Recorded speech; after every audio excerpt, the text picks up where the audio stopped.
સુરત શહેરના ઉધના વિસ્તારમાં થયેલી મોટી ગળફોડ ચોરી ભેટ ઉધના પોલીસે ઉકેલી લીધો છે. ઉધના સર્વેક્ષણ ટીમ અને આરોપી ઝડપી પાડી તે પાસેથી સોના ચાંદી દાગીના અને રોકડ રકમ કુલ રૂપિયા 3 લાખથી વધુ મુદ્દેમાલ કબજે કર્યો છે.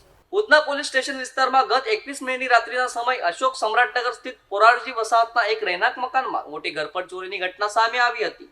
અજાણા તસ્કરોએ મકાનમાં ટેરેસ ઉપર જવાની સીડીએ લગાવેલ પતરું તોડી ઘરમાં પ્રવેશ કર્યો હતો.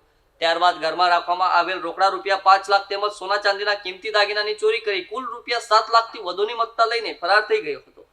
ઘટનાની જાણ થતાં જ વિસ્તારમાં ચકચાર મચી જવા પામી હતી. આ બનાવની ગંભીરતાથી લઈ સુરત શહેર પોલીસ કમિશનર અનુપમસિંહ ગેહલોતના માર્ગદર્શન હેઠળ ઉધના પોલીસ અને સર્વેલન્સ ટીમે તપાસનો ધમધમાટ શરૂ કર્યો છે.